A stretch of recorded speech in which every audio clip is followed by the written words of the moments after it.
हो जाता है। तो ये सब जो कारण बताएं, ये सब कारण अग्नि के कारण से होता है। इसलिए चिकित्सक को अग्नि को ध्यान में रख करके, अग्नि को देख करके उसके बाद में उसकी चिकित्सा करनी चाहिए।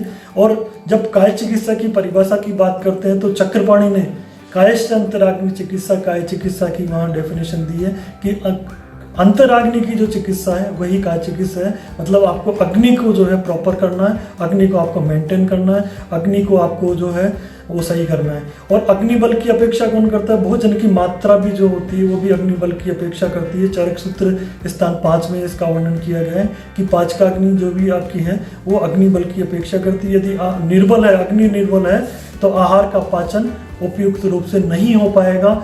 और जो अग्नि यदि बलवान है तो प्रकृति का उपाघात न करके उचित समय पे पचे व्यक्ति के लिए वही सुटेबल जो है उसके लिए मात्रा होती है। इस प्रकार से उस व्यक्ति के लिए श्रेष्ठ मात्रा वही है जो प्रकृति का उपाघात न करके और भोजन को उचित समय में जो पचाए, वही उसके लिए श्रेष्ठ अग्नि होती है। इस प्रकार से ये अग्नि जो है, जाठराग्नि जो है, हमारे लिए बहुत महत्वपूर्ण है।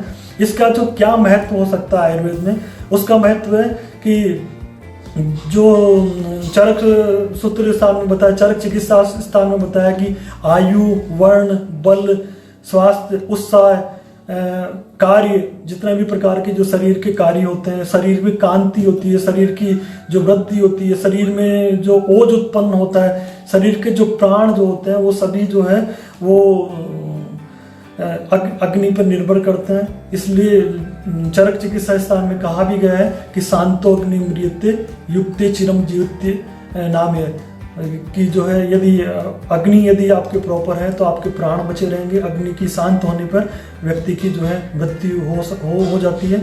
इसी प्रकार से जो अग्नि जो है वो शरीर का मूल है, आयु का मूल है, बल का मूल है, वर्ण का मूल है, और इन सब का मूल जो है वो अग्नि होती है। इसलिए अग्नि का महत्व है। अग्नि को बचा करके और जो है हम रोगी में ओज उत्पन्न कर सकते हैं, रोगी में व्याधि समत्व उत्पन्न कर सकते हैं और रोगी को विभिन्न रोगों से बचा सकते हैं।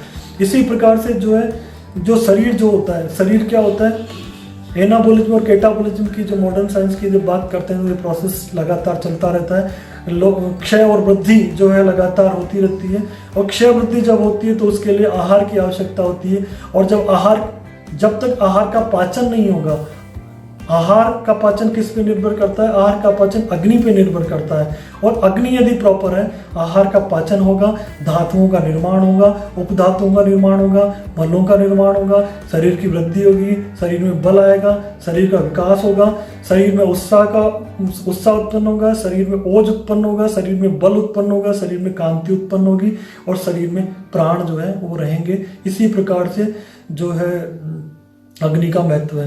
स्वस्थ अवस्था में भी इसका महत्व है। यदि व्यक्ति स्वस्थ है, इसका मतलब समदोष है समा अग्नि, सम धातु मल क्रिया, उस व्यक्ति की प्रॉपर जो अग्नि जो है प्रॉपर काम कर रही है, इसलिए वे व्यक्ति स्वस्थ है। साम अवस्था में है, और साम अवस्था में इसलिए मूल जो है वो अग्नि है। अग्नि की जो दोषों की साम्य अवस्था किस पे निर्भर करती है? अग्नि पे निर्भर करती है। अग्नि मूल है, इसलिए व्यक्ति स्वस्थ बना रह सकता है। और सर्वे रोगापि मंदोग्नि, सुश्रुत अष्टांग संग्रह में भी कहा गया कि सर्वे रोगापि मंदोग्नि, सभी प्रकार के जो रोग होते हैं वो अग्नि के कारण से उत्पन्न होते हैं। सभी रोगों की उत्पत्ति का मूल कारण अग्नि है। इसलिए अग्नि का जो है विशेष रूप से ध्यान रखना चाहिए, अग्नि की विशेष रूप से चिकित्सा करनी चाहिए। अग्निवर्धक जो द्रव्य है वो लगातार हमको औषध आहार में और विहार में लेने चाहिए। अग्नि के जब कार्यों की बात करते हैं, अग्नि के मुख्य रूप से 4 प्रकार के अग्नि के कार्य होते हैं। पहला कार्य जो होता है अग्नि का पाचन होना, आहार का पाचन होना। आहार का जो पाचन जो होता है कैसे होता है? आहार जो हम लेते हैं वो प्राणवायु की सहायता से हमारे आमाशय में जाता है। आमाशय में जा करके वहाँ समान वायु पाचक पित्त और क्लेदक कफ मिल करके और आहार को जो है पाचन करते हैं। और पाचन करने के लिए जो जाठराग्नि होती है हमारी, वो तीनों को प्रेरित करती है। तीनों वात पित्त कफ को प्रेरित करने का काम जो है वो जाठराग्नि के द्वारा होता है। तो सबसे मुख्य कार्य क्या है? आहार का पाचन होना।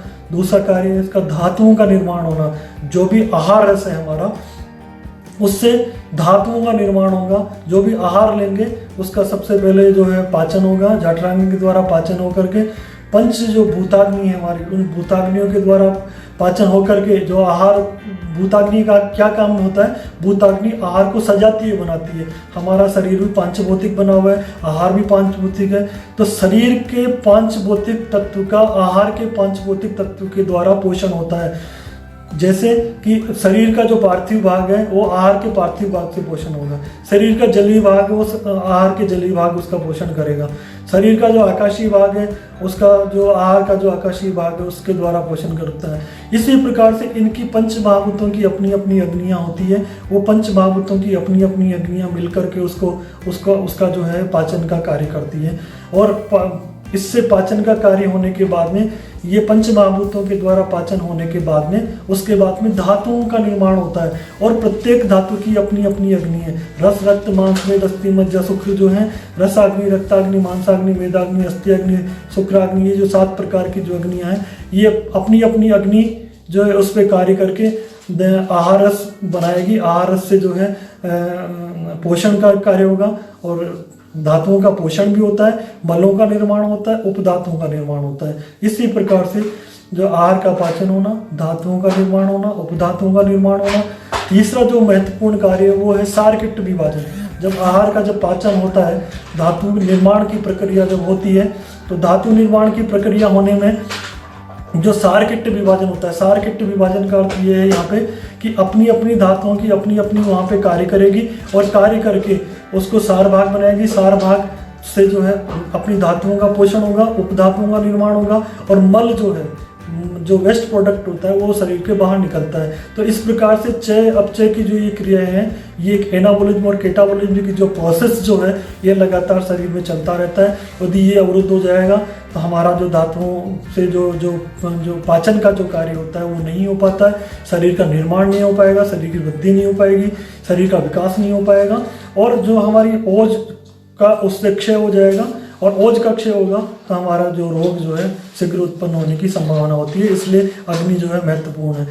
जो 4th और चौथा जो कार्य जो होता है वो शेष पित्त का अनुग्रह करना होता है। शेष पित्त मतलब जो हमारे जो 4 पित्त बताए हैं, रंजक, आलोचक, भ्राजक, साधक, इनको ये जो जाठराग्नि होती है ये सहायता प्रदान करती है, ये अनुग्रह प्रदान करती है, और ये जाठराग्नि के कारण से ही जो है ये बाकी पित्त जो है अपना अपना कार्य करते हैं।